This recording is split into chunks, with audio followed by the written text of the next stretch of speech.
a sore throat, a strange taste. At least a third of my patients are coming to me with concerns about the cartridges. Not the ones bought on the black market. These vape pen refills are being purchased with a prescription at Hawaii's state-regulated marijuana shops. Dr. Clifton Otto says they're at the center of dozens of patient complaints. Not all of them experience the burning, but a majority of them do. Otto is one of 2 board-certified cannabis physicians in the state. And for the past 2 years, he's repeatedly asked the Department of Health to investigate what chemicals dispensaries are using to make their liquid THC. Sometimes I get responses that we received your email, that we're going to look into it. Sometimes I receive nothing back at all. With no real answers, he brought his concerns to Hawaii News Now. We soon discovered he wasn't the only one worried about patient safety. Are you worried about retaliation? Absolutely not. Absolutely. I'm a civil servant. I'm so comfortable because everything I'm telling you is the truth. It's the God's honest truth. That's Peter Oshiro. I work for the Department of Health, and this piece is not approved nor is it sanctioned. He's been with DOH more than 3 decades and currently heads up the food safety branch. He says he was first brought in to help regulate the dispensaries in 2016. We'll get back to that in a minute. First, we wanted to see for ourselves exactly what's in these cartridges. So we accompanied a cannabis card holder who randomly purchased 9 samples from all 3 dispensaries on Oahu. We bought the most at Aloha Green because it had far more in stock. There we go.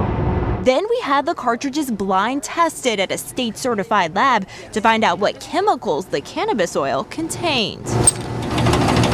Results confirmed nearly half had ethanol levels exceeding 5,000 parts per million. Concentration so high the cartridges would be illegal in states like California, Colorado, and Washington for failing to meet safety standards. Cure Oahu was the only dispensary to have all tests meet those safety standards. Meantime, this one from Noah Botanicals contained 10 times the ethanol allowed in Colorado. Here in Hawaii, the state doesn't require dispensaries to test for ethanol at all. So what is it and its possible health effects?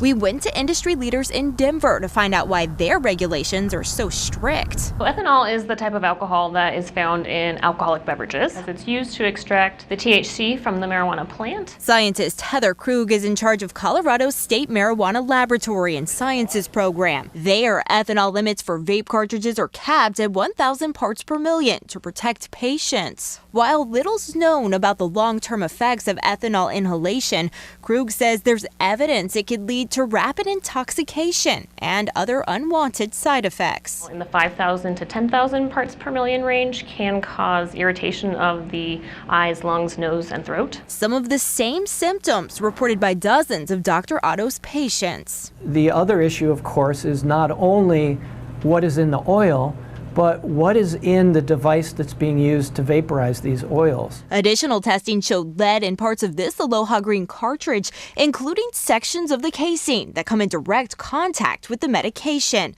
We took all of our lab results to the state's Department of Health, where we were assured the agency's inspectors know exactly how each dispensary is making its vape cartridges. How they're manufacturing, processing, labeling, packaging, every single aspect. Still, officials told us they were unaware how so much ethanol was ending up in the final product or why one of the cartridges was contaminated with lead. Should lead be in these cartridges used to deliver medicine? No, they should not be.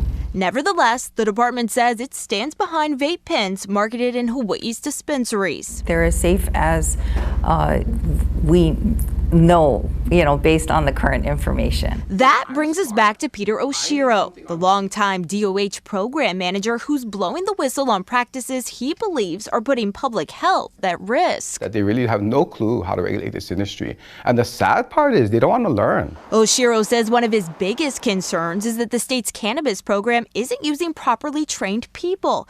It's been an ongoing problem he says got worse last year when the state reestablished its food and drug branch and tasked it with overseeing the dispensaries. In an email 6 months ago, Director of Health Bruce Anderson acknowledges, quote, they are short-staffed and the staff that are there need more training. They would certainly agree. However, I believe it's time for them to step up. When we don't even inspect facilities with people that are qualified to inspect a donut shop, frightening. Meantime, it seems there's an interdepartmental dispute over some of the rules, like whether it's okay for dispensaries to reprocess marijuana contaminated with mold and yeast. The Department of Health told us it's not prohibited as long as the final product meets its safety standards. But at the same time, lawmakers at the state capitol are debating a bill that would approve of the practice Oshiro says has been going on for years. They clearly don't have any studies about the long-term effects of mold and yeast colonies that were destroyed, but all the byproducts, all the dead cells, everything else that's left behind is now going to be allowed to be concentrated, put into a vape pen, and inhaled into people's lungs. We showed him the lab results from our ethanol testing. Yeah, it's kind of like another wow. And what's kind of disconcerting about the results that you showed me is the spikiness of it. It seems to be very uncontrolled. You can remediate ethanol out of these products. You can tell them, hey, right. If there was evidence that it was a major public health emergency and we were having people showing up with symptoms and illness, then absolutely we could implement emergency rules. That hasn't been happening. A statement Dr. Otto strongly disputes, providing us proof the state's been aware of patient complaints for at least 9 months. I see patients almost every day when I'm doing certifications. Patients who have stopped using these cartridges. These cartridges are not safe. They're not safe to be used as medicine.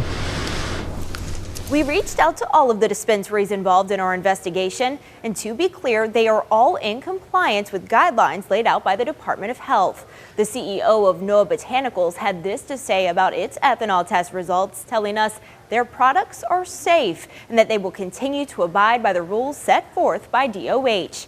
Meantime, Aloha Green provided us their own lab test disputing some of the ethanol levels. Results they provided still showed ethanol concentrations in their products were above 5,000 parts per million. As for the lead in their cartridge, the company's president told us they are concerned about our finding, saying their cartridges are the best China makes. Aloha Green also provided us with what they say is a certificate from the cartridge manufacturer that shows it passed heavy metal testing. The dispensary now says it's working with another manufacturer to develop a state-of-the-art cartridge that's set to launch next month. Cure Oahu was the only dispensary that didn't have extreme ethanol levels in its products. Allison Blair, Hawaii News Now.